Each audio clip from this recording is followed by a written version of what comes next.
Welcome to Conversations. I'm Robin Fahr. Thank you so much for joining us. We've got a great creative show for you today. Later on in the half hour, you'll be meeting Gary Winter. He's a local artist. You've seen his stuff everywhere. You probably just didn't realize it was him. He's done work for Presidents Reagan and Carter. We're going to be looking at some of his beautiful work, but then find out what he's doing, how he's taking the inspiration he gets and teaching us how to do it in our own lives. It's a great, fascinating transition.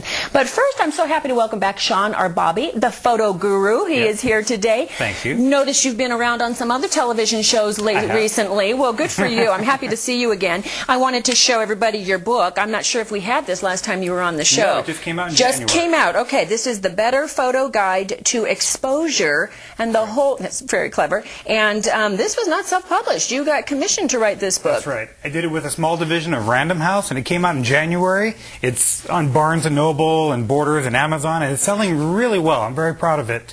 It's a 225-page how-to book all about photographic exposure. So basically, you're going to put yourself out of business by teaching the rest of us how to do what you do. But you know, there's something different, though, I have to say, about artists like you, because I've seen so much of your work. I have some of it actually in my own home. Yes. And you see the world differently than the non-artists. And so that you probably can't teach in the book, right? You know, you teach concepts like composition, you talk about how to see light and how to train your eye to see things, but you're right. In photography, like any medium of art, it's really about how you see the world, and so we all see it in different ways. And when I teach workshops, I always tell people, I want to teach you how to find your own personal vision, not how to copy what I do, because we just all see the world differently. Right. And what I may capture may work for that scene, but they might find a whole different thing 2 feet away. So, well, I have accidentally caught some of those kinds of shots before, right? You know,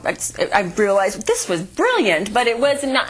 It wasn't because I was going for it. I accidentally had a brilliant moment and snapped. And you know what? That is true for almost every amateur photographer. They often take a great shot and they don't realize how did I get this shot? You know, how did I come across this great exposure? And that's one thing. When I was teaching workshops, I realized that every time I taught a workshop on composition, lighting, people, whatever it was, we always came back to exposure, and it would be a small section in my workshop, and it grew bigger and bigger until I just started teaching the workshop all about exposure, because 80 to 90% of the people there didn't understand the concepts of shutter speed and aperture and how to combine them to meter light, and so it gets convoluted and confusing, but the book is a step-by-step process on how to figure it all out. How to get that and get your own good stuff. Let's take a look at, you brought some new images that are just lovely to look at. With all, you know, some are commercial, some are very nature-oriented. Walk us through some of your favorites. I shoot all around the world and photographing images for clients, and this one was shot in the Virgin Islands, but I wanted to bring it because I wanted to show you that often people think overcast lighting is horrible lighting to photograph in. Say somebody gets married and it's overcast and they go, oh, it's not a sunny day. Perfect for photographs because you remove all the shadows on the face. It's very soft, flattering light. And so I wanted to show people that, again, sometimes there's a mix of misnomers in photography about what's good and what's bad. And that was shot in overcast lighting. Here's an image I shot in Wyoming on Jenny Lake in the Grand Tetons. And people often think you just come across these pictures and they come together. But this is a mix of planning. I had to find this person up in the area. I went to a rock climbing shop and I found 2 women that were willing to go out with me at 4:30 in the morning to photograph sunrise. And I went and scouted this location. I pre-visualized it in my mind, and then we got there the morning of, and everything came out, and it was exactly what I wanted. So you get lucky, but you also plan things too. This is an image from Yosemite that's one of my biggest selling images. It sold as many fine art prints around the world, and it's also been used on CD covers and books, sold over 300 times around the world. And I shot it in Yosemite Valley, and again, it's a scene about lighting and how to work with the light that you have, and how basically you can shoot almost straight into the sun and get an amazing image when people think you have to shoot and avoid the sun in that way. So that's what we've all done that. Now, this ties into my book. This is a completely photoshopped image. It was shot in the summertime at sunset, and I completely turned it into a winter image. And what I wanted to show people is that in the day and age of Photoshop, everybody thinks you can fix every image in Photoshop. learning exposure and learning about photography and your camera functions help you produce better photo illustrative type of images if you're into, tricking out the image in Photoshop and doing some fun, weird things with it. So that was just to show that, basically. Yeah. That's very cool. And then this is a night shot from Las Vegas of the Bellagio Water Show. Oh. And again, it came together from knowing how to capture images with long exposures, long shutter speeds. It's probably about I would guess maybe a 30-second to a minute exposure. Really?